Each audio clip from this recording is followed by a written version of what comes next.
Pagkatapos ng 3 dekada, mga bahay na pinaghirapan, bigla na lang naglaho. At ito yung ongoing demolition dito sa Purok 6B, Bambang, Los Baños, Laguna. Ito ay malapit sa Pansol, Laguna na kilala naman natin as a resort capital din. Napakarami ng mga private pools at syempre, ang sikat na hot spring ang galing sa Mount Makiling. Makikita mo tong aerial view niya, yung paligid niya puro mga resort yan eh. So mga kung talaga dito namamasyal, yung mga naliligo. So itong area naman na dinemolish, nabili daw ito ng pribadong kumpanya. At may balak dito ang gawing proyekto, marami nang sabi na resort daw. Pero itong area na to, sabi daw ng mga residente, matagal na silang nakatira dito. Sabi nga daw, na-award na to way back 2004 pa daw. So sa tagal lang nakatira nila dito, third to fourth generation na yung mga nakatira, so may mga 60 years pa dito. Siyempre, sa ganyang katagalan, meron na silang kasiguraduhan na dito talaga sila tatagal. Kaya yung mga ibang bahay dito, pinaganda nila. Meron pa nga dito, umabot ng 4th floor, so parang building style na. Pero sa isang iglap, nagulat na lang ngayong taon ay tuluyan na itong dinemolish. So itong part 2 natin, pakita ko sa itong mga bahay kung gaano kalaki. At itong release ng PNR pala. May mga nauso pa pala mga trolley dito.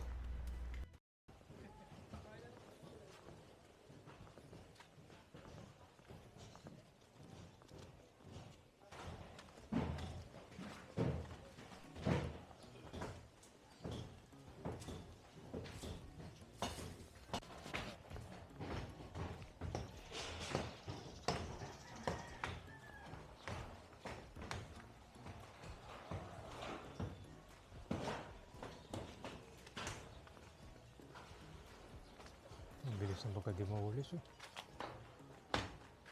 Burado agad.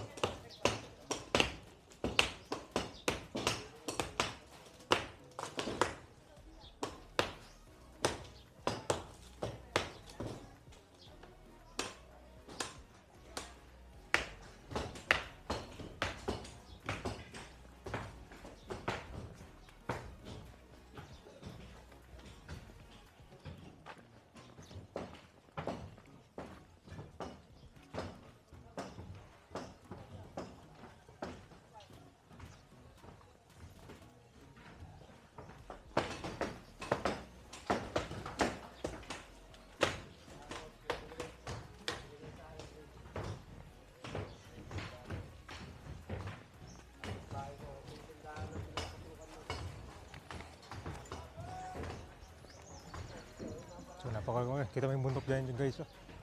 Napakalawak pala ito.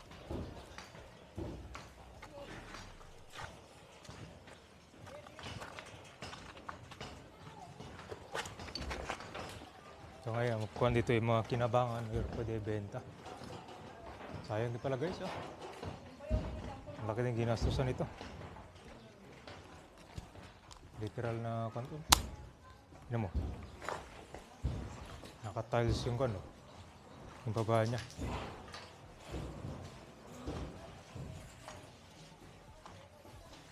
Guys, parang simple lang ng mga bahay dito ngayon, diba?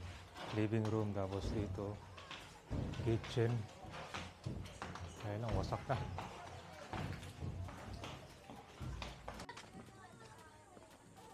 Ano, dumadaan pa ba biyahe dito?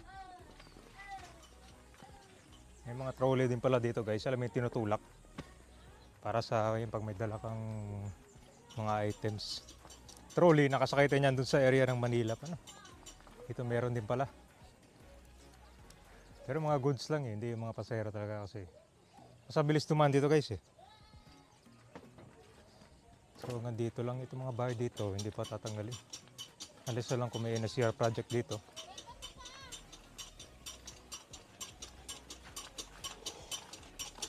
Ito?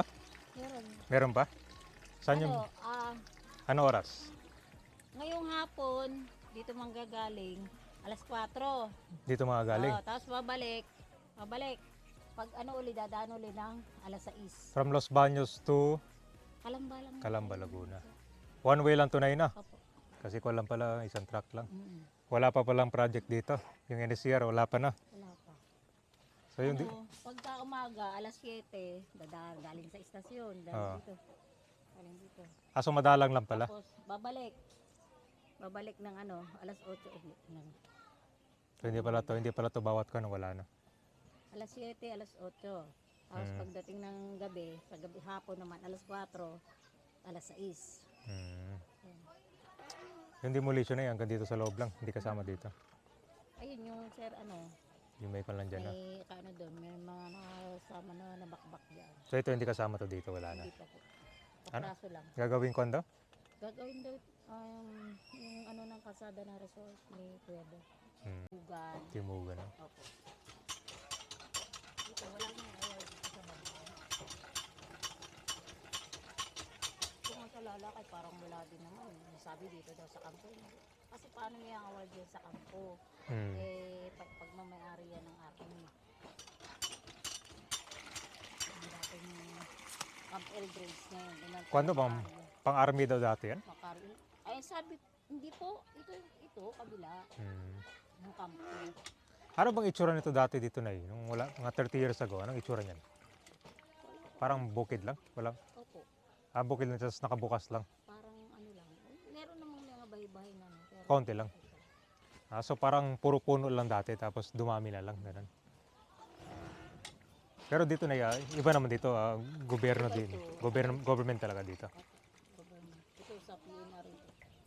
So wala pa naman. Pero itong kabila nga, may na niyan, may na rin sa mapa daw yan. Malapit na rin daw ito. Dito? Opo. Ano gagawin dyan? Gagawin nga daw kasi 2 weeks ang release. Tagal pa yun Kasi alam ko gagawin elevated to Talagang katulad sa LRT, MRT.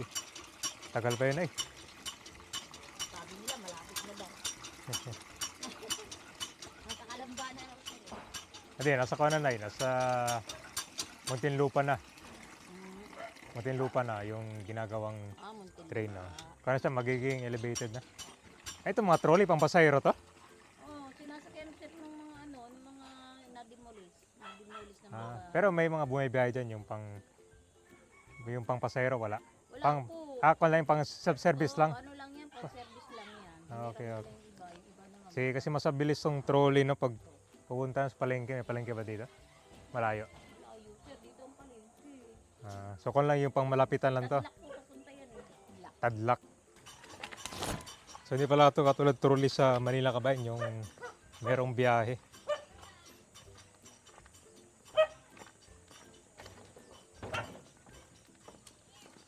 Ito pang personal. Area ng Bambang, may release din ng train dito. May biyahe pa. Kasi yung ginagawa pa lang NSCR project hanggang Kanyan, Calamba, Laguna. So ito meron pa rin. Mga bahay na na-demolish dito, marami nagsabi na award do itong area na to. Ito ay nabili ng pribado. So marami ding mga nagtanong dito kung bakit naitayo nila yung bahay na ganito kalaki na. Malaki gastos. So pag ganitong itsura ng bahay guys, talagang kanyan, pangmatagalan na, di ba? So ayan na nga at after nito ma-clear, may gagawin silang project dito. Yan yung abangan natin. Dito guys, kung makikita mo yung aerial view niya, napakatahimik dito. Parang nasa gubat ka lang or yung talagang walang pwedeng mangyari na hindi madidevelop pa. Pero dito kasi sa Pansol Kabayan, alam nyo naman dito na napakaraming mga resort. Malulula ka dito sa paghahanap.